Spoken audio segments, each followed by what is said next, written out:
Hi, welcome to my studio, and today I'm doing something very different, probably the most different I've actually done because I'm known for wildlife and animals, but today I'm going to do a realistic apple in pastels. Now I'm also going to be using quite limited supplies, mainly pastel sticks, so you could use any types you want. I'm just showing the actual process that I'm using, so you can do, and use this process on the subjects you like. Good brands to get for the sticks: Faber-Castell, good all-round brand, very reasonably priced. The paper I'm using is dark grey pastelmat paper. Now the drawing I've already put on there, just use a pencil. It's just basically a circle, and I've already selected out a few of my sticks that generally are approximately the right colour. I haven't got exactly the right colour, and the thing with sticks, they're a bit more vibrant than pencils, and of course, as I mentioned on most of my videos, they by using those, it's a lot cheaper than wearing your pencils out really quickly. So I'm going to keep the reference photo right by the side on this one. It's a nice size subject, so you get to see everything I'm doing. The actual drawing took me around about 2 hours to do, from start to finish. And as I said, using sticks mainly because they're that bit punchier, and that's the closest to the colours I had in there. I thought matching these colours would be quite easy in the pencils, but it wasn't. It's surprising how vibrant the colours of the red portion, especially of the apple, is.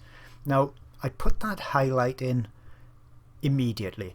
The reason being, the highlight in that reference photo is almost pure white. To get a pure white, you really don't want anything underneath it, so you don't want that paper holding colour in the lower layers. It's difficult to get a pure white to then sit on top. Now I'm going to blend all this together eventually, and it's going to smudge a little bit of that white, but even so it's still going to be much easier for me to get that real punchy highlight, and that's what's going to make the apple look very glossy. So as you can see, when I'm starting off, everything's really rough. Nothing's particularly exact. It's a real searching kind of process. I'm looking at the reference, I'm seeing bits of perhaps a dark purpley red on this top section, so I'm putting those in place. But as mentioned, this part of it is really trying to get that underlayer, the map as I refer to, down on them, because with pastels we can put to within reason darks over lights, lights over darks. I can do this without too much concern about getting things just perfect. I know I can make adjustments when I go over the top.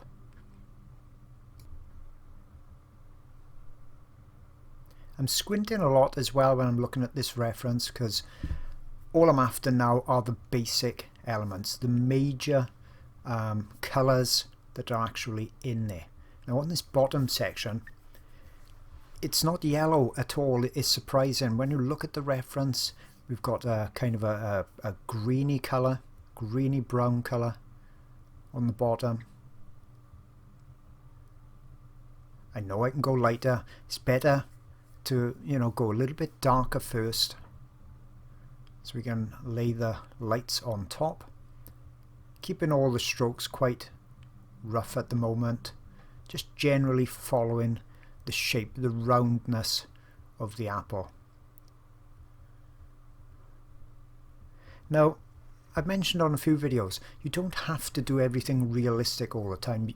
As I'll go through this process, you'll see the different stages, and there may be a stage where you think, I actually like it, prefer it like that, where it looks painterly, more impressionistic. That's what you can do in your work. I just figure that if I go through all those stages and end up in the end with something very realistic, then you get to see the whole process if that's where you want to go, if you really want to go with the realism. Now I'm just going to speed this section up because this is all I'm going to do. I'm going to continue with this blocking in, this underlayer.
So as you can see, nothing particularly magical, extraordinary about this stage at all. I've just blocked it all in. But if you really squint a lot at the reference photo and then look across at the apple, you can see I'm pretty close with the tones, the lights, darks and the colours, even at this stage. And that's what I mean about that squinting. It takes away the details, allows us to concentrate on the main elements. And I'm just going to put a few more touches here and there.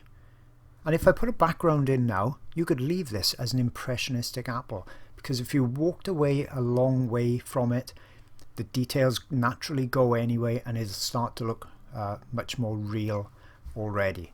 But as I said, I'm just going to put in a few more of these hints of lights, darks and colour changes here.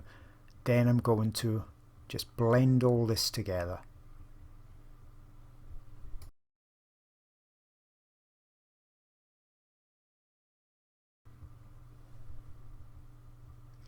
Now to blend it, all I'm going to do is use my finger.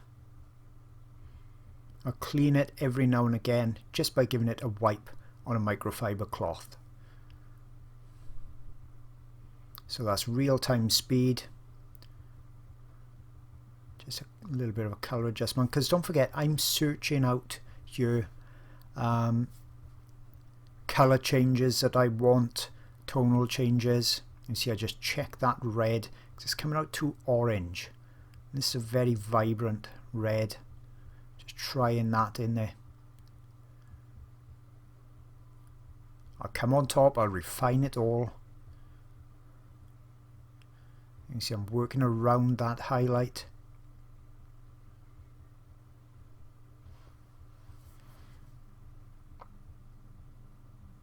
The edge I'll want to be quite soft.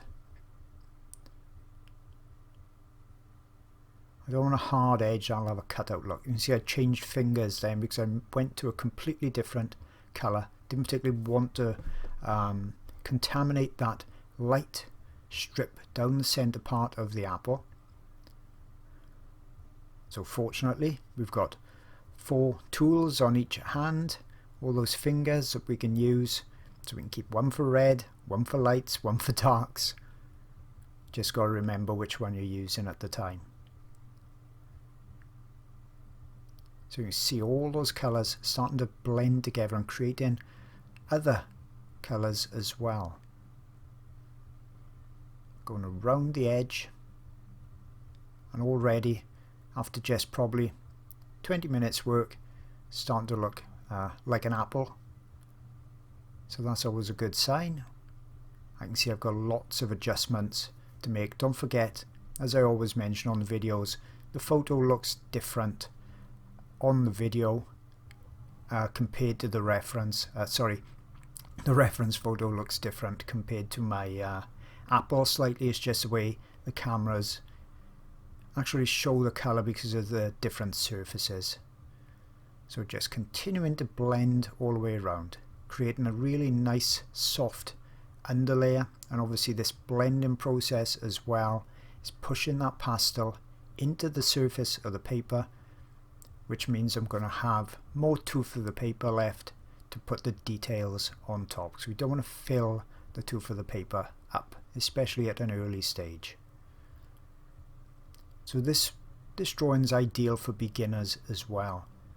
Now the thing with beginners, what they generally want is to have their hand held all the way through the process. They want to know every number of pencil I'm using, every number of pastel. But once you've been into pastel drawing for even a little while, especially sticks, you'll find out that your pastels end up getting broken, or you break them yourself to get smaller pieces. You get loads of them in your tubs, in your pastel holders, and you don't even know any of the numbers. You'll be lucky if you even know the actual company that made them. So it's not really possible to be doing things like that. And as you know as well, probably, I don't like giving those numbers out because it's just a bit of a crutch that beginners hold on to. Just need to begin to, find the colours yourself. And I've got plenty of videos that show how I pull colours out with image editors. And it's just a case then of matching up the colour of your pastel pencils or sticks. Have a little bit of pastelmat, little strips. You see me sometimes rub the colour on there and check them out.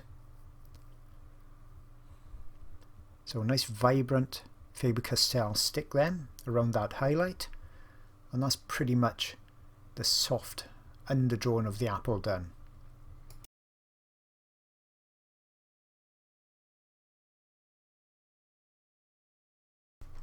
Now for me to judge the colours even more accurately, I need to put the background in, because the background is going to make everything look a bit different. It's going to influence how we're seeing the apple colours. I didn't put it in first because there's a lot of pastel going around, and I wanted to get my apple colours in first without too much contamination. I'm not going to put in a background that's as detailed as this one. I want all my attention, or the viewer's attention, to be on the apple. So I'm going to do a similar background, but as I said, not quite as detailed. And this is just a simple one I'm blocking in.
Put some of the darks in at the bottom as well.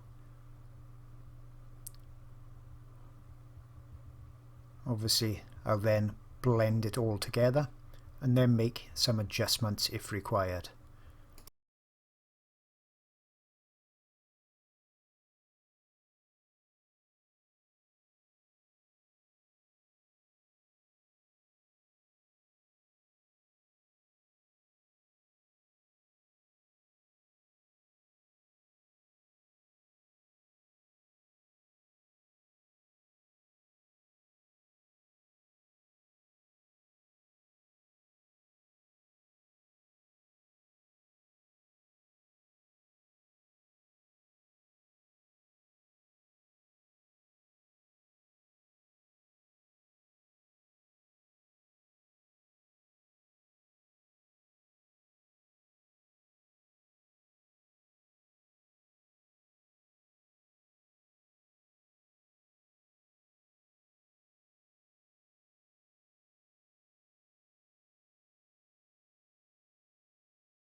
Okay, so that's our first layer all blended in, and it's so blurry looking now. If it wasn't for the reference photo on the left, you'd probably think my camera was really out of focus. But that's given me that underlayer. Still got plenty of tooth to the paper left. Now I can come in with punchier colours, more realistic colours, and start to refine it, because I've got that layer underneath. Now I can see all the things I can change. Now I haven't got this exact red that I wanted in my set. Now my set, over 2 years, I've built up quite a lot of pastels. even then I still haven't got the exact colour that I wanted to use. So I can use something similar. I can layer colours as I'm doing, so I put a light red down, then I can layer darker colours around it and on top of it and blend them in to try and get the same type of colour and tone. And of course, it doesn't need to be exact. If I picked another red apple up or another photograph of a red apple, it'd be different. So it's not critical that it's got to be this colour. The important part is the colour, tone, the lights and the darks. That's what's going to give it that three-dimensional appearance. I'm deliberately keeping the edge around the apple soft because that will also make it look more three-dimensional. The harder that edge looks, the more cut out it would appear. So if you imagined I cut that apple out of the sheet of paper and put it on something perhaps white, the edge would look perfectly sharp, whereas when something is three-dimensional, the edge invariably is slightly blurred. Sometimes it's even, dramatically blurred, but it's always going to be some sort of slight blur. And now that goes for if you was doing a portrait of somebody, whether it's a glass cup or an apple or whatever. Always study the edges. They're very, very important in realistic drawing and painting. So as you can see, I'm refining the colours now. More accuracy, more pastel going down, deeper colours. Now I was talking about edges, so you see how sharp that edge looks now? When I blur it, it'll start to look like the apple is round again. And I'm blurring it and pushing into the pastel in the direction that the apple is actually going, in the direction of the edge. Obviously I wouldn't want to go side to side, that'd blur it right out.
So continuing to layer the colours.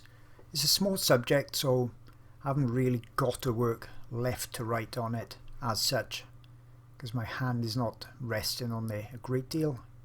If I want to protect the surface, that's when I'm using glassine paper to rest my hand on. So I could have done all this with pencils if I'd wanted to. I like to show everybody how you can use sticks just like pencils, especially these Faber-Castell ones, because they are fairly hard. They're nowhere near as hard as the Conti sticks, so I can still get a nice soft blend with them, and they turn into the sticks that I'm favouring over any of the others, because they are hard enough to do the sharpness, the sharp edges, and still soft enough to blend. So you can see I'm just getting that edge in, refining the shape of the apple where it blurred out on the edge. What I'm going to do, I'm going to start to put the detail on the surface of the apple, and I'll be blending a lot less because I want those details to begin to stay. So as I'm building up the layers, you'll see me blending less and less and starting to use pencils that much more, because they'll give me that control I'm after.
Okay, so that's coming on quite nicely. I need to increase the lightness, the punch on this brighter section, because that's going to make the red and the darks look darker once I've got my lights on there as well. So with this refinement, I'm just blurring my eyes. I'm seeing that this section on my drawing still needed to go a lot lighter.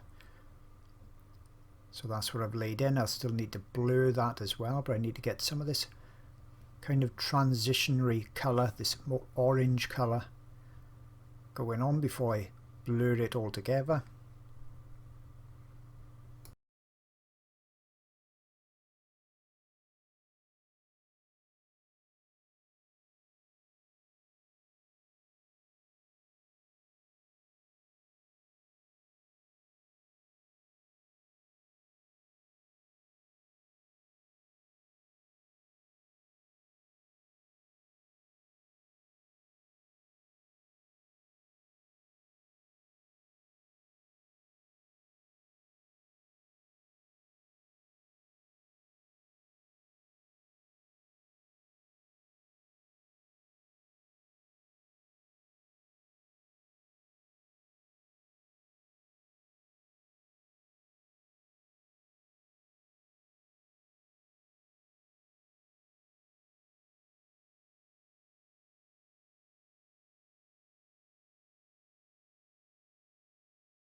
And you can see how it's all about, you know, layering one colour over another to try and get it as accurate as I can.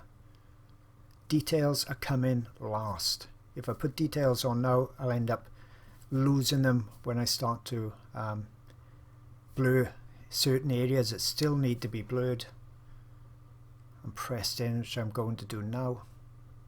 Clean finger, so I want to keep this quite bright. Little round strokes, that's what I'm doing.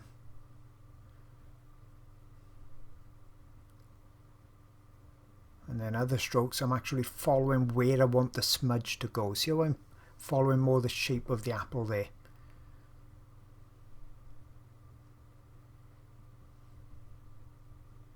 And I'm not blurring the marks completely away now, I'm allowing that texture to start to show through.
I'm going to put another coat on the background because I want it to be a bit lighter. It's too dark at the moment and the apple is kind of being lost in it, so I'm going to make this a bit lighter. Putting another layer on as well will help to make it a smoother blend, but want to make this quite a bit lighter so that apple starts to really come forward in the drawing. So exactly the same technique I did earlier on.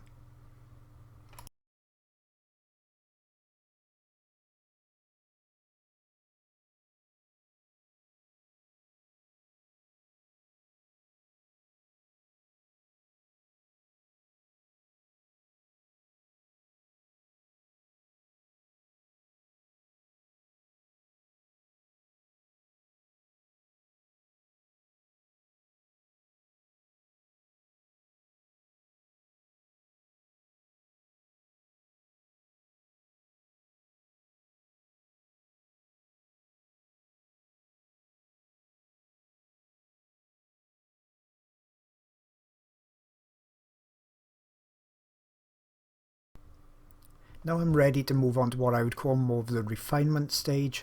A lot more pencil work now, even more accuracy on the colours, and starting to allow the texture to stay there rather than to keep blending it and blurring it. So I'm probably around about halfway through the drawing, I'd say. So the first half was, getting all the basics in there, getting the shape right, getting the major colours right. And now on the second stage, that's when I'm going to refine all that. I'm going to keep that edge quite blurry, soft.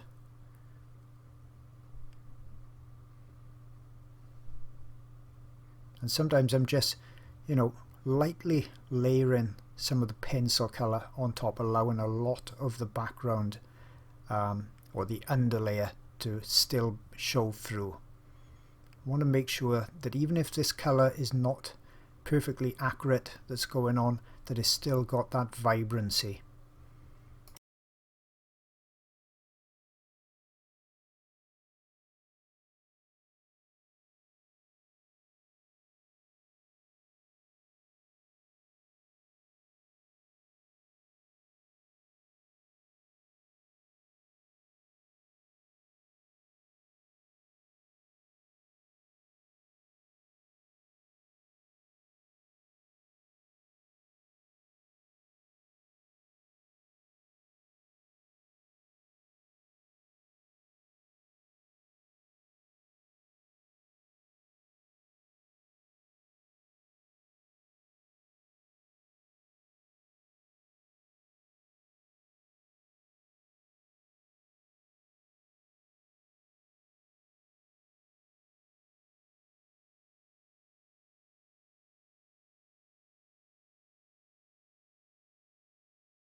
So I'm quite happy with how that red side's starting to turn out. Now I'm using kind of a reddy brown pit pastel pencil, and you can see I'm letting the marks stay on here now. Just little stippling actions. Just softening it slightly with a touch if it's a bit too harsh, but you can see it's the only way that I could think of getting all these real hyper realistic detail marks on there. So this is real-time speed at the moment, and this is the fun bit. This is the bit I really enjoy doing. Once I know I've got the general shape down, it's starting to look like a real solid apple. This is just the final touches and it's really going to bring it to life. So I've got quite a few pencils in my hand, even a colour or subject that just looks like it's pretty much red and some yellowy, or Naples yellow colours. There's still loads and loads of different colour variations in there. That's another reason I don't go giving out colour pencil numbers. I've got loads all around me just for this apple.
So I'm going to continue doing the exact same technique. Some areas on the right need to be a lot darker. If you squint at the screen, you can see I need to go darker, especially on the bottom and towards this right edge. I don't want to go too dark. I'm going to creep up on that because I need to get some colours in there too. I also need to make that left side, a little bit more punchy again. It's going to look more punchy when the highlight's in there, but I'll save that till a bit closer to the end. But it's all about just judging at this stage if I need to go darker. I'm asking myself questions. Do I need to go darker, lighter, change the colour slightly? What are the differences? And then I'm trying to recreate what I need to do to make the differences between the reference and the drawing smaller, until finally I'm happy with it, and that's when I'll call it finished.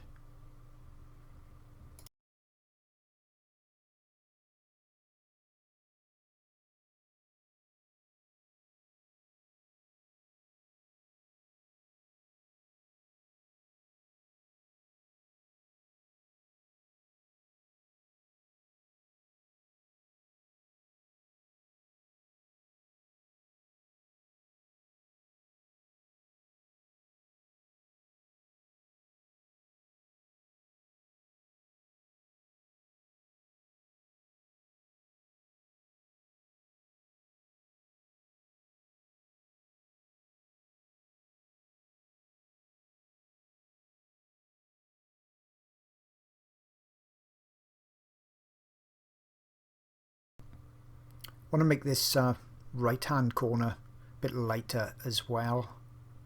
For the same reasons I said earlier on, I want to make the apple stand out from the background that bit more. So I'm going to just do exactly the same, just lighten this up.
Okay, now back to the detailing. I'm in probably the last 20 minutes or so of the drawing. So a lot more refinement being done. It's going to make a big difference between how it looks now and right at the end.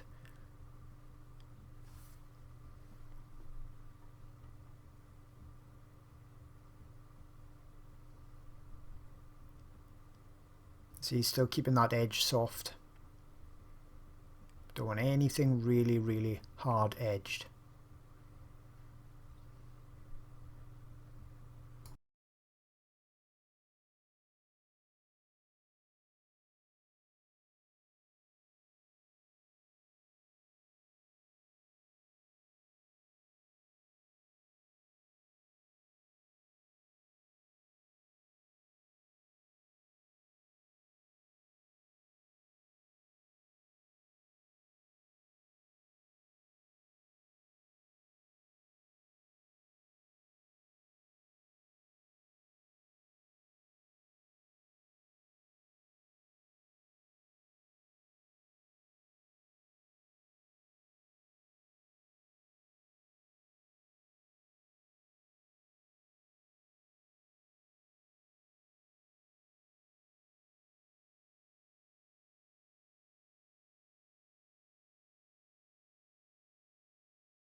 And just making that edge here a little bit darker.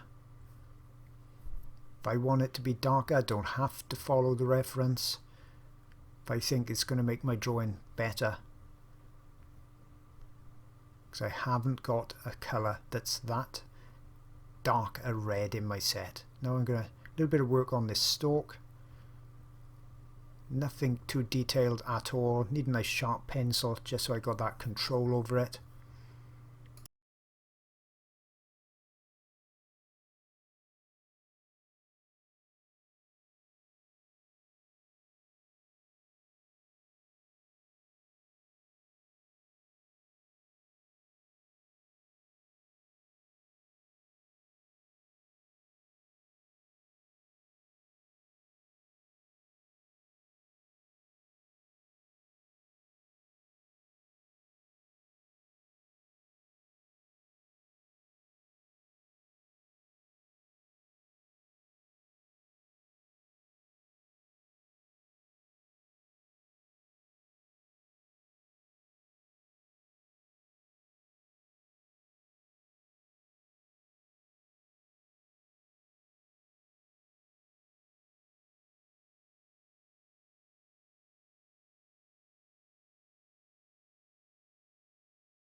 and then just little bits of highlight just to show where that light is catching that edge.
Now I'm going to come in and put in the final details, all these little tiny dots and flecks and little marks, increase the highlight here and there.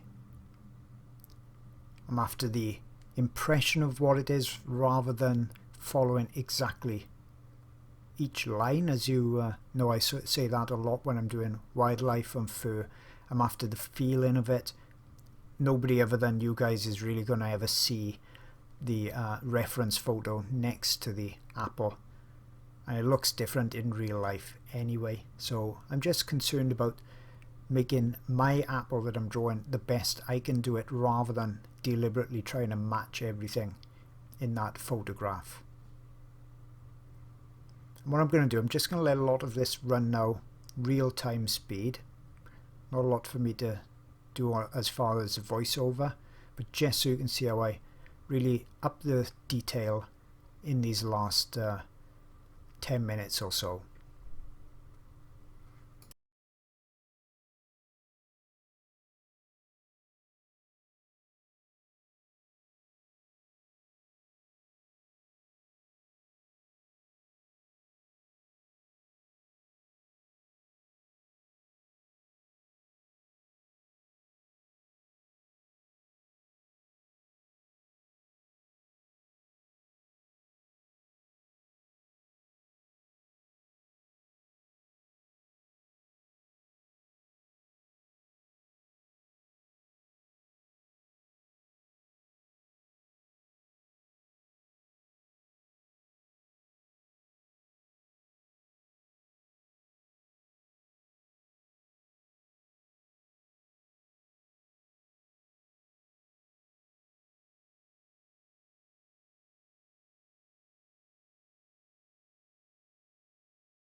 So now I'm really starting with the highlight. My whitest white is the Caran d'Ache white. It's quite soft, as you probably know, and that's going to allow me to go over the top of the underlayer.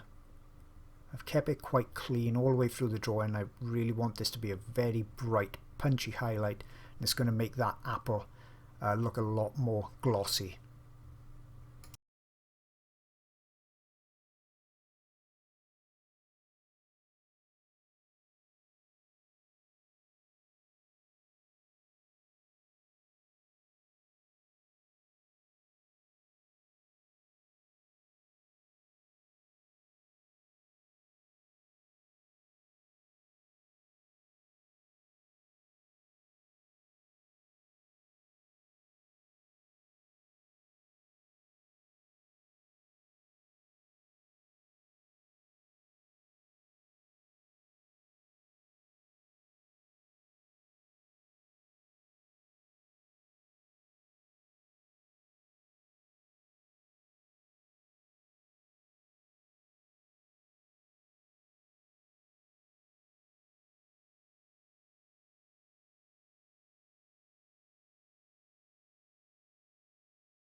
For the final adjustments, getting this bottom area a bit darker, getting that shadow nice and soft edged as well, just leaving a bit of texture for this more near focused area. Needs to have a bit of detail in it, not much. I don't want to compete in with the apple, but it does need a little suggestion, more so than the background.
and by darkening up this real dark shadow area, that's going to make that apple look a little bit more punchy again.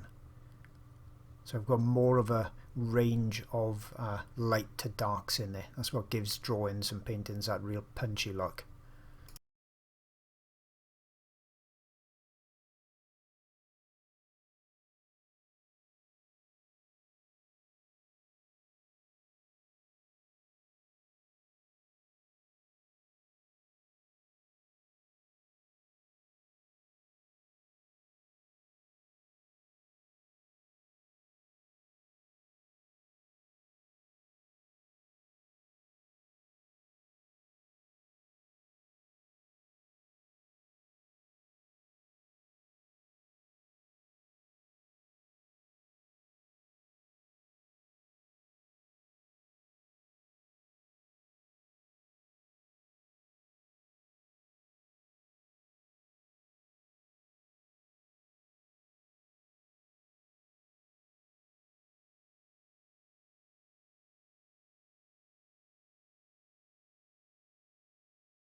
So as I put the last details on there, I think I could keep fiddling with this, but I think this says everything I wanted to. I wanted to try my abilities out on an apple. I've never done this before, something very new for me as well. I like to keep trying to do different subjects because, you know, even the technique for doing the textures in this could be used in other subjects, other things completely. Doesn't need to be an apple. And I hope you've enjoyed the video. Hope it's, you've picked up some more tips here and there as I'm just putting in the final few touches. And I'll see you all again real soon on the next videos.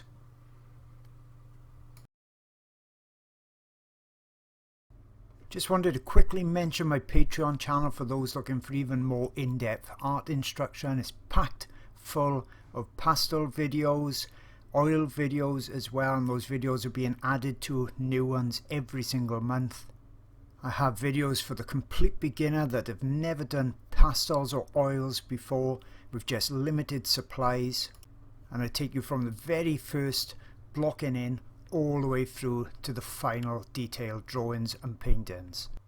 I've also got some really unusual subjects as well, and in all of my videos I always take you through all the details. You see everything I do, how I create my work. But it's not just for beginners, it's also for novices, and I also show the best artwork that I've ever done as well. And this particular elephant video spans 6 hours, so you know you're going to see tons and tons of details, tips and techniques. And as mentioned, I've got lots of oil videos on there too, so there really is something for everybody, and you get access to hundreds of hours worth of videos for just $4. Now over 1,000 members strong. Hope to see you there soon.